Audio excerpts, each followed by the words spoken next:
10th പ്രിലിമിനറിയുമായി ബന്ധപ്പെട്ട് തൊഴിൽ വാർത്തയിലെ 100 മാർക്കിൻ്റെ മോക്ക് ടെസ്റ്റിൽ 80 GK ക്വസ്റ്റ്യൻസ് ഒന്ന് പരിചയപ്പെടാം. ഭേദാധികാര നിരൂപണം ആരുടെ കൃതിയാണ്? ചട്ടമ്പി സ്വാമികൾ. ഇന്ത്യയിൽ നിലവിലിരുന്ന ഏത് സംവിധാനത്തിന് പകരമാണ് നീതി ആയോഗ് നിലവിൽ വന്നത്? Planning commission. നീതി ആയോഗ് നിലവിൽ വന്നതെന്നാണ് 2015 ജനുവരി 1-നാണ്. 1857 ഒന്നാം സ്വാതന്ത്ര്യ സമരത്തിൽ ലഖ്നൌവിൽ നേതൃത്വം നൽകിയതാരാണ്? ബീഗം ഹസ്രത്ത് മഹൽ. ആരാണ്? ബീഗം ഹസ്രത്ത് മഹൽ. താഴെ പറയുന്നവയിൽ ഏത് സംഭവമാണ് റൗലറ്റ് നിയമത്തിനെതിരായ പ്രതിഷേധവുമായി ബന്ധപ്പെട്ടത്? ജാലിയൻ വാലാബാഗ് കൂട്ടക്കൊല. റൗണ്ട് എന്ന് ഓർമ്മിച്ചാൽ ജാലിയൻ വാലാബാഗ് കൂട്ടക്കൊല. അവർ ഇവിടെ ഒരു ജാലിക പോലെ അവർ കൂടി നിൽക്കുമ്പോഴാണ് അവരെ കൂട്ടക്കൊല ചെയ്തത്. റൗണ്ട് ജാലിയൻ വാലാബാഗ് കൂട്ടക്കൊല ഓർമ്മിച്ച് വയ്ക്കാൻ വേണ്ടി പറഞ്ഞതാണ്. അഹമ്മദാബാദ് തുണിമിൽ സമരത്തിന് കാരണമായ സംഭവം ഏതാണ്? Plague bonus. ഇത് ഗാന്ധിജിയുടെ കാര്യങ്ങൾ പഠിക്കുമ്പോൾ ഇത് വളരെ ഇമ്പോർട്ടൻ്റ് ആണ്. അഹമ്മദാബാദ് തുണിമിൽ സമരം നമുക്ക് പഠിക്കാനുള്ളതാണ്. അപ്പോൾ പ്ലേഗ് ബോണസുമായി ബന്ധപ്പെട്ടതാണ് അഹമ്മദാബാദ് തുണിമിൽ സമരം നടന്നത്. തെരഞ്ഞെടുപ്പിൽ വോട്ടെടുപ്പ് ആരംഭിക്കുന്നതിന് എത്ര മണിക്കൂർ മുമ്പ് ഇലക്ഷൻ പ്രചാരണം അവസാനിപ്പിക്കണം? 48 മണിക്കൂറിന് മുന്നേ. സഹോദരൻ അയ്യപ്പൻ നേതൃത്വം നൽകിയ സാംസ്കാരിക പ്രസ്ഥാനം ഏതാണ്? വിദ്യാപോഷിണി. വിദ്യ പോഷിപ്പിക്കാൻ നമ്മുടെ സഹോദരന്മാരല്ലേ നമ്മുടെ കൂടെ നിൽക്കുമല്ലോ. അപ്പോൾ സഹോദരൻ അയ്യപ്പൻ, വിദ്യാപോഷിണി. കേരളത്തിലെ നിയമസഭാ മണ്ഡലങ്ങളുടെ എണ്ണം എത്രയാണ്? 140. എത്രയാണ്? 140. സ്വാതന്ത്ര്യ സമര കാലത്തെ മലയാള പത്രം സ്വദേശാഭിമാനിയുടെ ആദ്യത്തെ പത്രാധിപർ ആരാണ്? CP ഗോവിന്ദപിള്ള. ആരാണ്? CP ഗോവിന്ദപിള്ള. മാറുമറയ്ക്കൽ സമരം എന്ന പേരിൽ അറിയപ്പെട്ട പ്രക്ഷോഭമാണ് ചാന്നാർ ലഹള. ഇതാണ് ചാന്നാർ ലഹള. താഴെ പറയുന്നതിൽ ആരാണ് ബ്രിട്ടീഷ് ഭരണത്തിനെതിരെ പോരാടാൻ പഴശ്ശിരാജയെ സഹായിച്ചത്? തലയ്ക്കൽ ചന്തു. ആരാണ്? തലയ്ക്കൽ ചന്തു. 12ാമത്തെ ചോദ്യം. വിവരാവകാശ നിയമപ്രകാരം പൊതുജനങ്ങൾക്ക് വിവരങ്ങൾ നൽകുന്നതിൽ കാലതാമസമുണ്ടായാൽ ചുമതലപ്പെട്ട ഉദ്യോഗസ്ഥന് ഓരോ ദിവസവും ഒടുക്കേണ്ട പിഴ എത്രയാണ്? 250 രൂപ. രാജ്യസഭയിലെ അംഗങ്ങളെ തിരഞ്ഞെടുക്കുന്നത് ആരാണ്? സംസ്ഥാന നിയമസഭകളിലെ തിരഞ്ഞെടുക്കപ്പെട്ട അംഗങ്ങളാണ് രാജ്യസഭയിലെ അംഗങ്ങളെ തിരഞ്ഞെടുക്കുന്നത്. അടുത്ത ചോദ്യം. സൈമൺ കമ്മീഷനെതിരെ നടന്ന പ്രകടനത്തിലുണ്ടായ ലാത്തിചാർജിൽ പരിക്കേറ്റതിനെ തുടർന്ന് മരണമടഞ്ഞ ദേശീയ നേതാവ് ആരാണ്? ലാല ലജ്പത് റോയ്. ലാല ലജ്പത് റോയുടെ പത്രം ഏതായിരുന്നു? വന്ദേ മാതരം. ലാല ലജ്പത് റോയ്, വന്ദേ മാതരം. താഴെ പറയുന്നവയിൽ ആരാണ് ഇംപീച്ച്മെൻറ്റ് എന്ന പ്രക്രിയയിലൂടെ അധികാര സ്ഥാനത്ത് നിന്ന് പുറത്താക്കാൻ കഴിയുന്നത്? രാഷ്ട്രപതിയെയാണ്. ഭഗത് സിംഗ് സ്മാരകമായ ഭഗത് സിംഗ് ചൗക്ക് സ്ഥിതി ചെയ്യുന്ന നഗരം ഏതാണ്? ലാഹോർ. ലാഹോർ എവിടെയാണ്? പാകിസ്ഥാനിലാണ്. പ്രാഥമിക വിദ്യാഭ്യാസം മൗലിക അവകാശമായി മാറിയത് എത്രാമത്തെ ഭരണഘടനാ ഭേദഗതിയിലൂടെയാണ്? 86ാമത്തെ. ഇത് ഓർമ്മിച്ച് വയ്ക്കുക കേട്ടോ, സ്ഥിരം ചോദ്യമാണിതൊക്കെ. താഷ്കന്റ് പ്രഖ്യാപനം ഒപ്പുവെച്ചത് എന്തിനു വേണ്ടി? ഇന്ത്യ പാകിസ്ഥാൻ യുദ്ധം പരിഹരിക്കുന്നതിന് വേണ്ടി. ഇനി അടുത്ത ചോദ്യം, ഇതൊരു സ്റ്റേറ്റ്മെൻ്റ് ആണ്, അത് മാറ്റി അടുത്ത 20ാമത്തെ ചോദ്യം നോക്കാം. കൂട്ടത്തിൽ ചേരാത്തത് ഏതാണെന്നാണ് അടുത്ത ചോദ്യം. കൂട്ടത്തിൽ ചേരാത്ത ഏതാണ്? മെഡിക്കൽ ഗവേഷണത്തിലുള്ള ഇന്ത്യൻ കൗൺസിൽ കൂട്ടത്തിൽ ചേരാത്തത്. ഇനി അടുത്തത്, ഇന്ത്യയിലെ ഗ്രാമീണ മേഖലയിലുള്ള എല്ലാ ധനകാര്യ പ്രവർത്തനങ്ങളെയും ഏകോപിപ്പിക്കുന്ന ബാങ്ക് ഏതാണ്? ദേശീയ ഗ്രാമീണ വികസന ബാങ്ക് അഥവാ നബാർഡ്. നബാർഡ് വന്ന വർഷം ഏതാണ്? അതെ, 1982-ലാണ് നബാർഡ് വന്നത്. ഇനി ഏത് സംവിധാനത്തിൻ്റെ പിൻഗാമിയായി 95-ൽ ലോക വ്യാപാര സംഘടന നിലവിൽ വന്നത്? ഗാട്ടിൻ്റെ പിൻഗാമിയായാണ് ഏത് വന്നത്? വേൾഡ് ട്രേഡ് ഓർഗനൈസേഷൻ നിലവിൽ വന്നത്. അടിയന്തരാവസ്ഥ കാലത്ത് ഇന്ത്യയുടെ പ്രസിഡന്റ് ആരായിരുന്നു? ഫക്രുദ്ദീൻ അലി അഹമ്മദ്. ആരായിരുന്നു? അടിയന്തരാവസ്ഥ കാലത്ത് ആരായിരുന്നു? ഫക്രുദ്ദീൻ അലി അഹമ്മദ് ആയിരുന്നു നമ്മുടെ അടിയന്തരാവസ്ഥ കാലത്ത് ഇന്ത്യയുടെ പ്രസിഡന്റ്. ഇന്ത്യയുടെ കയറ്റുമതി കൂടുതലും ഏത് രാജ്യത്തേക്കാണ്? അമേരിക്കയിലേക്കാണ്. എവിടത്തേക്കാണ്? അമേരിക്കയിലോട്ടാണ്. ഇന്ത്യയുടെ ധരാതലീയ ഭൂപടങ്ങൾ നിർമ്മിക്കുന്ന ഔദ്യോഗിക ഏജൻസിയായ സർവേ ഓഫ് ഇന്ത്യയുടെ ആസ്ഥാനം ഡെറാഡൂണാണ്. സർവേ ഓഫ് ഇന്ത്യയുടെ ആസ്ഥാനം. പ്രകൃതിയിലെ ബോൺസായി എന്ന് വിശേഷിക്കപ്പെടുന്ന വനങ്ങൾ ഏതാണ്? പർവ്വത മിത ശീതോഷ്ണ ചോല വനങ്ങളാണ് ഇത് ബോൺസായി എന്ന് വിളിക്കുന്നത്. ഇനി ഇന്ത്യയിൽ ആദ്യമായി ഒരു സസ്യത്തിൻ്റെ സംരക്ഷണാർത്ഥം സ്ഥാപിച്ച ദേശീയോദ്യാനം ഏതാണ്? കുറിഞ്ഞിമല. അറിയാമല്ലോ എല്ലാവർക്കും കുറിഞ്ഞിമല. ഞാറ്റുവേല ആരംഭിക്കുന്ന കാർഷിക മാസം ഏതാണ്? മേടം 1. നാണ്യവിളയായ റബ്ബർ കൃഷിക്ക് അനുയോജ്യമായ മണ്ണ് ഏതാണ്? ലാറ്ററൈറ്റ് മണ്ണ്. കേരളത്തിൽ ഏറ്റവും കൂടുതലുള്ള മണ്ണ് ഏതാണ്? ലാറ്ററൈറ്റ് മണ്ണാണ്. കോട്ടണോപോളിസ് 10th പ്രിലിമിനറിക്ക് പ്രതീക്ഷിക്കാവുന്നൊരു ചോദ്യമാണ്. ഏത്? മുംബൈ. കോട്ടണോപോളിസ് ഏതാണ്? മുംബൈ.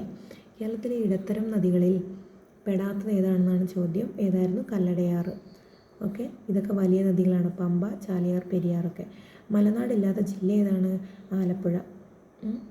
നെക്സ്റ്റ്, പമ്പാ നദിയുടെ വൃഷ്ടിപ്രദേശം എത്രയാണ് 2235 ചതുരശ്ര കിലോമീറ്റർ. അടുത്ത ചോദ്യം, പാലക്കാട് ചുരത്തിലൂടെ കടന്നു പോകുന്ന ദേശീയപാത ഏതാണ്? NH 544. പാലക്കാട് ഏതാണ്? NH 544. ഇനി അടുത്തത്, ഇന്ത്യ ഏറ്റവും കുറഞ്ഞ ദൂരം അതിർത്തി പങ്കിടുന്ന രാജ്യം ഏതാണ്? അഫ്ഗാനിസ്ഥാൻ. ഓക്കെ, അഫ്ഗാനിസ്ഥാൻ. ഇനി ഉഷ്ണകാലത്ത് പശ്ചിമ ബംഗാളിൽ അനുഭവപ്പെടുന്ന ഇടിയോടുകൂടിയ ശക്തമായ മഴയാണേത്? കാൽബൈശാഖി. ഇനി ഉത്തര കേരളത്തിലെ ഏക ശുദ്ധജല തടാകം ഏതാണ്? പൂക്കോട്ട് തടാകം. ഉത്തര കേരളത്തിലെ ഏക ശുദ്ധജല തടാകം ഏതാണ്? പൂക്കോട്ട് തടാകം. ജപ്പാനിലെ ടോക്കിയോ യുയേനോ മൃഗശാലയിലുണ്ടായ അവസാനത്തെ ഭീമൻ പാണ്ഡങ്ങളായ ഷാവോ, ലെയ് എന്നിവ ഏത് രാജ്യത്തേക്കാണ് മടങ്ങിയത്? ചൈന. കേരളത്തിലെ ഇപ്പോഴത്തെ ഫിഷറീസ് വകുപ്പ് മന്ത്രി ആരാണ്? VE അബ്ദുൾ ഗഫൂർ. ആരാണ്? ഗഫൂർ കെയാണ് ഇപ്പോഴത്തെ ഫിഷറീസ് വകുപ്പ് മന്ത്രി. അതൊക്കെ നമുക്ക് ഇങ്ങനെ കണക്ട് ചെയ്ത് വയ്ക്കാൻ പറ്റുന്നതാണ്. അത് പ്രത്യേകം എടുത്ത് പഠിക്കണം കേട്ടോ. മന്ത്രിമാരും അവർ വഹിക്കുന്ന ഏതൊക്കെ പദവികളാണ് അവർ കൊണ്ടുപോകുന്നതെന്നുള്ളത് പഠിക്കാനുണ്ട്. അവരുടെ വിഭാഗങ്ങൾ പിന്നീട് വേറൊരു വീഡിയോ ആയിട്ട് കൊണ്ടുവരാം. അടുത്ത ചോദ്യം, ഉപദ്വീപീയ നദികളിൽ ഏറ്റവും നീളം കൂടിയ നദി ഏതാണ്? ഗോദാവരി. തീരപ്രദേശം കേരളത്തിൻ്റെ മൊത്തം ഭൂവിസ്തൃതിയുടെ എത്ര ശതമാനമാണ്? 12%. ചണം ഉൽപ്പാദനത്തിൽ ലോകത്ത് 2ാം സ്ഥാനത്തുള്ള രാജ്യമാണേത്? ഇന്ത്യ. മികച്ച തദ്ദേശ സ്വയംഭരണ സ്ഥാപനങ്ങൾക്ക് കേരള സർക്കാർ നൽകുന്ന ട്രോഫിയാണ് സ്വരാജ് ട്രോഫി. ഏതാണ്? സ്വരാജ് ട്രോഫി. അടുത്ത ചോദ്യം, താഴെ തന്നിരിക്കുന്ന പ്രസ്താവനയിൽ ശരിയായത് കണ്ടെത്തുക. സ്വതന്ത്ര ഇന്ത്യയിൽ ആദ്യമായി വ്യാവസായിക നയം രൂപവൽക്കരിച്ച് 1948 അടുത്ത ശരിയെന്ന് പറയുന്നത് MN റോയ് ആവിഷ്കരിച്ച പദ്ധതിയാണ് ജനകീയ പദ്ധതി. ഇത് രണ്ടും ഇമ്പോർട്ടൻ്റ് തന്നെയാണ്. അടുത്തൊരു സ്റ്റേറ്റ്മെൻറ്റ് തന്നെയാണ് വീണ്ടും. താഴെ കൊടുത്തിരിക്കുന്ന പഞ്ചവത്സര പദ്ധതികൾ ഉചിതമായത് ഏതാണെന്നാണ്. 1, 2, 3 ശരിയാണ്. 1, 5ാം പഞ്ചവത്സര പദ്ധതി 1974 മുതൽ 79 വരെയാണ്. ദാരിദ്ര്യ നിർമ്മാർജ്ജനത്തിന് പ്രാധാന്യം നൽകി ഗരീബി ഹഠാവോ എന്നറിയപ്പെടുന്നുണ്ട്. ഈ 5ാം പഞ്ചവത്സര പദ്ധതിയാണ്. അടുത്തത് 7ാം പഞ്ചവത്സര പദ്ധതി. 7ാം പഞ്ചവത്സര പദ്ധതി 1985-90 കാലത്ത് ആധുനികവൽക്കരണം, തൊഴിലവസരങ്ങളുടെ വർധനയ്ക്ക് പ്രാധാന്യം കൊടുത്തു. ഇനി അടുത്തത് 3ാമത്തതും ശരിയാണ്. 10ാം പഞ്ചവത്സര പദ്ധതി 2002 മുതൽ 2007 വരെയാണ്. ഇത് മൂലധന നിക്ഷേപം വർദ്ധിപ്പിക്കുക എന്നത് ലക്ഷ്യമാക്കി. ഇവയൊക്കെയാണ് പ്രത്യേകത. പഞ്ചവത്സര പദ്ധതികളും അവയുടെ ലക്ഷ്യങ്ങളും നന്നായിട്ട് പഠിക്കേണ്ടതാണ്. അടുത്തത്, ലിക്വിഡ് പാർട്ടി ഏത് രാജ്യത്തെ രാഷ്ട്രീയ പാർട്ടിയാണ്? ഏതാണ്? ഇസ്രായേൽ. ഏതാണ്? Liquid party Israel. പ്രഭുസഭ എന്നറിയപ്പെടുന്ന ഏത് രാജ്യത്തെ സഭയാണ്? ഇംഗ്ലണ്ട്. എവിടത്തെയാണ്? ഇംഗ്ലണ്ട്. ദേശീയ മനുഷ്യാവകാശ കമ്മീഷൻ എന്നത് എന്താണ്? ഒരു ചെയർപേഴ്സൺ, 5 മുഴുവൻ സമയ അംഗങ്ങൾ, 7 ഡീംഡ് അംഗങ്ങൾ എന്നിവർ ചേർന്നതാണ് ഇത് മനുഷ്യാവകാശ കമ്മീഷൻ എന്നത്. ഓക്കെ, ദേശീയ മനുഷ്യാവകാശ കമ്മീഷനിൽ ആരൊക്കെയാണ്? ഒരു ചെയർപേഴ്സൺ, 5 മുഴുവൻ സമയ അംഗങ്ങൾ, 7 ഡീംഡ് അംഗങ്ങൾ. ആരുടെ നോവലാണ് വല്ലി? ഷീല ടോമിയുടേതാണ് ഇത് വല്ലി. 71ാമത്തെ നെഹ്റു ട്രോഫി വള്ളംകളി വിജയി ആരാണ്? വിയ്യപുരം ചുണ്ടൻ. ആരാണ്? വിയ്യപുരം ചുണ്ടൻ. പോലീസ് സേനയിൽ ട്രാൻസ്ജെൻഡറുകൾക്ക് സംവരണം ഏർപ്പെടുത്തിയ സംസ്ഥാനമാണ് കർണാടക. എവിടെയാണ്? കർണാടകയിലാണ്. ഇനി അടുത്തത്, ശരിയായത് കണ്ടെത്താനാണ് പറഞ്ഞിരിക്കുന്നത്. 1, 3, 4 ശരിയാണ്. ഏതൊക്കെയാണ്? 1, 3, 4 ശരി. ജിമ്മി ജോർജ് ഇതുമായി ബന്ധപ്പെട്ടിരിക്കുന്നു? വോളിബോള്. അടുത്തത്, ബോബി അലോഷ്യസ് ഏതാണ്? High jump. ഓക്കെ. ചിത്ര കെ സോമൻ ആരാണ്? അത്ലറ്റ്. ആരാണ്? ചിത്ര കെ സോമൻ അത്ലറ്റ്. ഇനി അടുത്ത ചോദ്യം, ഏതു പ്രശസ്ത മലയാള കവിയുടെ 100ാം ചരമവാർഷികമാണ് 2024 ജനുവരിയിൽ ആചരിച്ചത്? കുമാരനാശാൻ. ആരുടെയായിരുന്നു? കുമാരനാശാൻ. അടുത്തത്, വാഹനാപകടങ്ങളിൽ പെടുന്നവരെ രക്ഷിക്കാനായി 2017 സോഫ്റ്റ് എന്ന പദ്ധതി ആരംഭിച്ച ഏത് സംസ്ഥാനമാണ്? കേരളമാണ് സോഫ്റ്റ് എന്ന പദ്ധതി കൊണ്ടുവന്നത്. സേവ് അവർ ഫെല്ലോ ട്രാവലർ, അതാണ് സോഫ്റ്റ്. ശ്രദ്ധിച്ചു വെക്കണേ, വളരെ പ്രാധാന്യമുള്ള ചോദ്യമാണ്. ജമ്മു കാശ്മീരിലെ പൂഞ്ച് ജില്ലയിൽ നുഴഞ്ഞുകയറ്റ ഭീകരാക്രമണങ്ങൾക്കെതിരെ കരസേനയും ജമ്മു കാശ്മീർ പോലീസ് 2025 ജൂലൈയിൽ സംയുക്തമായി നടത്തിയ സൈനിക നടപടിയാണ് ഓപ്പറേഷൻ ശിവശക്തി. ഏതാണ്? ഓപ്പറേഷൻ ശിവശക്തി. ഏത് സംസ്ഥാനത്തിൻ്റെ സ്ഥിരം തലസ്ഥാനമാണ് അമരാവതി? ആന്ധ്രാപ്രദേശ്. ആന്ധ്രാപ്രദേശിൻ്റെ തലസ്ഥാനം ഏതാണ്? അമരാവതി.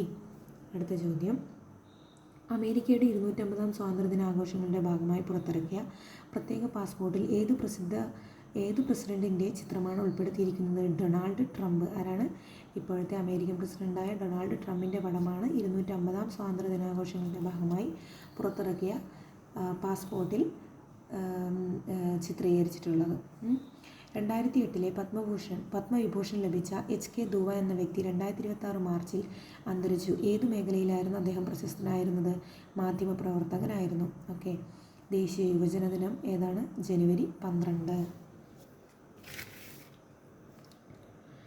2026 ഹെൻലി പാസ്പോർട്ട് ഇൻഡെക്സിൽ ഇന്ത്യയുടെ സ്ഥാനം എത്രയാണ് കൂട്ടുകാരെ? നിങ്ങൾക്കറിയാമോ? 75. ഏതാണ്? 75.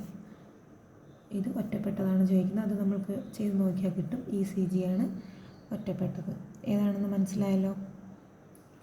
ഓക്കെ. അടുത്തത്, താഴെ തന്നിരിക്കുന്ന മൂലകങ്ങളിൽ ഒന്നിൻ്റെ നാമകരണം നിറത്തിൻ്റെ അടിസ്ഥാനത്തിലാണ്. ഏതാണ്? ക്രോമിയമാണ് നിറത്തിൻ്റെ അടിസ്ഥാനത്തിൽ നൽകിയിരിക്കുന്നത്. അടുത്തത്, സ്റ്റാർഷിപ്പ് ബഹിരാകാശ പേടകം ഏത് ബഹിരാകാശ ഏജൻസിയാണ് നിർമ്മിച്ചത്? Space X. ആരാണ്? സ്പേസ് എക്സ് ആണ്. നാഫ്തലിൻ ഗുളികകൾ തുറന്നു വച്ചിരിക്കുന്നാൽ ക്രമേണ ഇല്ലാതാവുന്നത് കാരണം എന്താണ്? വ്യതിവ്യാപനം. ഏതാണ് കാരണം? വ്യതിവ്യാപനം. ഇനി ഇത്തായ് എന്ന രോഗത്തിന് കാരണമായ ലോഹമാണ് ഏത്? കാഡ്മിയം. ഏതാണ്? കാഡ്മിയം. ഇത്തായ്. ശരീരത്തിലെ ഒരേ ഗ്രന്ഥി പുറപ്പെടുവിക്കുന്ന ഹോർമോണുകളാണ് തൈറോക്സിനും കാൽസിറ്റോണിനും. ഏതൊക്കെയാണ്? തൈറോക്സിനും കാൽസിറ്റോണിനും. ആറ്റത്തിലെ വിവിധ കണങ്ങൾ കണ്ടുപിടിച്ചവർ എന്നിവരുടെ പട്ടിക ചുവടെ നൽകുന്നു. ഇതിലേതൊക്കെയാണ് ശരിയെന്നാണ് ചോദിച്ചിരിക്കുന്നത്. Electron J.J. Thomson, proton Ernest Rutherford, neutron James Chadwick. ഇതിനൊരു കോഡുണ്ട്, pen RTC. Okay, pen RTC. അപ്പോൾ ഇതിലേതൊക്കെയാണ് ശരിയായത്? ഇവ മൂന്നും ശരിയാണ്. ഓക്കെ. ഇനി അടുത്തത്, കണ്ണിലെ ഏറ്റവും കാഴ്ചശക്തി കൂടിയ ഭാഗമാണേത്? പീതബിന്ദു. കാഴ്ചയില്ലാത്ത ഭാഗം ഏതാണ്? അന്ധബിന്ദു. ഏതാണ്? അന്ധബിന്ദു. ഗവൺമെൻറ് ആശുപത്രികൾ രോഗികൾക്ക് ഗുണമേന്മയും സൗഹാർദ്ദപരമായ സേവനം ലഭ്യമാക്കുന്ന പദ്ധതിയാണേത്? ആർദ്രം. ഓക്കെ, ഇത് പ്രധാനപ്പെട്ട ഒരു ഏരിയയാണ്. ഒരു മൂലകത്തിൻ്റെ അറ്റോമിക ഭാരം പൂർണ്ണസംഖ്യ ആകണമെന്നില്ല. കാരണം എന്താണ്? മൂലകങ്ങൾക്ക് ഐസോടോപ്പുകളുണ്ട്. അതുകൊണ്ട് തന്നെ മൂലകത്തിൻ്റെ അറ്റോമിക ഭാരം പൂർണ്ണസംഖ്യ ആകണമെന്നില്ല. ക്യാൻസറിനെ പ്രതിരോധിക്കാനായി 9 മുതൽ 14 വയസ്സ് വരെയുള്ള കുട്ടികൾക്ക് നൽകുന്ന വാക്സിനേഷൻ ഏതാണ്? HPV. ഏതാണ്? HPV. ഇനി കടലിൽ എണ്ണ കലർന്നാൽ ഉണ്ടാകുന്ന പരിസ്ഥിതി മലിനീകരണം തടയാൻ ഉപയോഗിക്കുന്ന ബാക്ടീരിയയാണ് സൂപ്പർ ബഗ്. ഏതാണ്? Super bug. ആൻറ്റിബയോട്ടിക്കുകളെ പറ്റി ശരിയായ പ്രസ്താവന ഏതാണ്? ശരീരത്തിൽ ബാക്ടീരിയകളുടെ വളർച്ച തടയുന്നവരാണ് ആൻറ്റിബയോട്ടിക്കാണ്. ചന്ദ്രശങ്കര ഏതാണ്? തെങ്ങാണ്. SCRT ആണ്. ചന്ദ്രശങ്കര ഏതാണ്? തെങ്ങാണ്. താഴെ പറയുന്നതിൽ ഏത് കാർഷിക വിളയിൽപ്പെടുന്നതാണ്? വെള്ളയാണി, ഹ്രസ്വ, കിഴങ്ങ് വർഗ്ഗം. ഏതാണ്? കിഴങ്ങ് വർഗ്ഗത്തിൽപ്പെടുന്നതാണ് വെള്ളയാണി, ഹ്രസ്വ. ഇനി വായ്പുണ്ണ് ഏത് ജീവകത്തിൻ്റെ കുറവ് കൊണ്ടാണ്? ജീവകം B അല്ലേ? ജീവകം Bയുടെ കുറവ് കൊണ്ടാണ് വായ്പുണ്ണുണ്ടാകുന്നത്. ഏത് പകർച്ചവ്യാധിയെ പ്രതിരോധിക്കാനായാണ് ഡോക്സിസൈക്ലിൻ ഗുളികകൾ കൊടുക്കുന്നത്? എലിപ്പനി. ഏതാണ്? ഡോക്സി, എലിപ്പനി. താഴെ പറയുന്നവയിൽ പ്രകാശത്തിൻ്റെ സ്വഭാവമല്ലാത്തത് ഏതാണ്? സഞ്ചരിക്കാൻ ഒരു മാധ്യമം ആവശ്യമാണ്. പ്രകാശത്തിന് സഞ്ചരിക്കാൻ എന്ത് വേണ്ട? പ്രകാശത്തിന് സഞ്ചരിക്കാൻ മാധ്യമം ആവശ്യമില്ല. ഇത് റീസെൻ്റായിട്ട് PSC ചോദിച്ചൊരു ചോദ്യമാണ്. ബാക്കിയെല്ലാം എന്താണ്? ബാക്കിയെല്ലാം താഴെ പറയുന്നതിൽ പ്രകാശത്തിൻ്റെ സ്വഭാവമാണ്. ശൂന്യതയിലൂടെ സഞ്ചരിക്കാനുള്ള കഴിവുണ്ട്, നിശ്ചിത വേഗമുണ്ട്, പിന്നെയോ ഊർജ്ജം വഹിച്ചുകൊണ്ട് പോകാൻ കഴിയും. സഞ്ചരിക്കാൻ ഒരു മാധ്യമം ആവശ്യമില്ല. ഓക്കെ, പ്രകാശത്തിന്. ഇനി അടുത്തത്, ഒരു ന്യൂട്രൽ ലായനിയുടെ pH മൂല്യം എത്രയാണ്? 7. എത്രയാണ്? 7. താഴെ തന്നിരിക്കുന്നതിൽ ക്രിസ്റ്റലാകൃതിയിലല്ലാത്ത കാർബണിൻ്റെ രൂപാന്തരം ഏതാണ്? കൽക്കരി.